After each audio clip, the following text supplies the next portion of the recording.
दोस्तों, दिल्ली जंतर मंतर पर paper leak मामले को लेकर शिक्षा मंत्री धर्मेंद्र प्रधान के खिलाफ और जो केंद्र की सरकार है उसके खिलाफ छात्र छात्राएं अभिजीत दीप के साथ लेकर शांतिपूर्ण तरीके से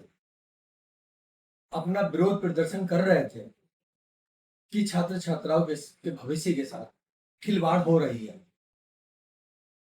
ये अनशन 20 जून से कंटिन्यू चलता चला आ रहा था। सरकार के हाथ पैर फूल चुके थे, सरकार को डिसीजन नहीं ले पा रहे थे। सरकार ने फिर अपनी तानाशाही और पुलिस तंत्र को यूज करते हुए मानव अधिकारों का, लोकतंत्र का, संविधान का हनन करते हुए छात्र छात्राओं की जन भावनाओं को कुचलते हुए, उनकी हत्या करते हुए, लोकतंत्र की हत्या करते हुए, जबकि पढ़े लिखे बच्चे, पढ़े लिखे छात्र छात्राएं वहां पर शांतिपूर्ण तरीके से कानून के दायरे में बिना किसी हुड़दंग के, बिना किसी लड़ाई झगड़े के, बिना किसी दंगे के, बिना किसी बदतमीजी के शांतिपूर्वक तरीके से अपना धरना प्रदर्शन कर रहे थे। आज तत्काल में पूर्व कमिश्नर को वहां से हटाया गया, एक नए कमिश्नर को वहां पर लाया गया और सरकार ने बहाना क्या किया कि वह वीआईपी एरिया है, वहां पर कंटिन्यू धरना प्रदर्शन नहीं चल सकता। मैं पूछना चाहता हूं दिल्ली हाईकोर्ट से और भारतीय सरकार से, केंद्र की सरकार से मैं पूछना चाहता हूं, और दोस्तों मैं आपको जानकारी देना चाहता हूं, अगर जंतर मंतर पर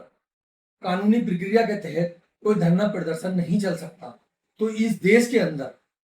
जो लगातार कंटिन्यू मॉब लिंचिंग हो रही है, धर्म के नाम पे लोगों की हत्याएं हो रही है, हिंदू मुस्लिम का काट खेला जा रहा है, क्या हाईकोर्ट को मॉब लिंचिंग के मामले नहीं दिख रहे? क्या भारतीय सरकार को, केंद्र सरकार को मॉब लिंचिंग के मामले नहीं दिख रहे? वहां पर बिना किसी कारण के सोनम वांगचुक को वहां से हटा लिया गया, वहां से गिरफ्तार कर लिया गया। सरकार के हाथ पैर फूल चुके हैं, सरकार के पास जवाब नहीं है। अरे आप नैतिक कार्य तो नहीं कर सकते, लेकिन नैतिक कार्यों, जो नैतिक कार्यों को अंजाम दे रहे हैं, जो नैतिक कार्यों के तहत अपनी मांग पूरी कराना चाहते हैं, आप उनके साथ इस तरीके का सलूक करेंगे। वहां पे छात्र छात्राओं को कितनी बुरी तरीके से लेडीज पुलिस छात्राओं को उठा उठा के लेके जा रही है, उनके साथ बदतमीजी कर रही है, और वहां पर जो पुलिस है और जो पुलिस के कर्मचारी हैं, सोनम वांगचुक को किस तरीके से वहां पर कितनी बेदर्दी से और बदतमीजी के साथ उनको उठा के लेके जा रहे हैं, उनके साथ बदसलूकी की गई है। ये इस सरकार को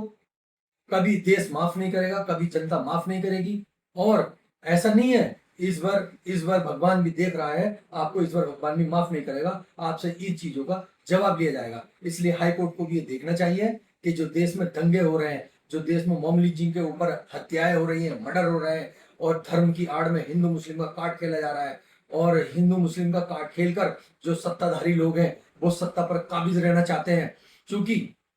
देश के अंदर जो भावनाएं, गलत भावनाएं फैलाई जा रही हैं, वो देश को एक दीमक की तरह खा रही है। इसमें जनमानस का नुकसान हो रहा है और देश आर्थिक तंगी के दौर से गुजर रहा है और देश पे कर्जा होता चला जा रहा है। आप पढ़े लिखे लोगों को नौकरी तो नहीं दे सकते, लेकिन आप उनके हक को तो नहीं कुचल सकते, और आप उनको हक को कुचलने का काम कर रहे हैं। आपको ये देश कभी माफ नहीं करेगा।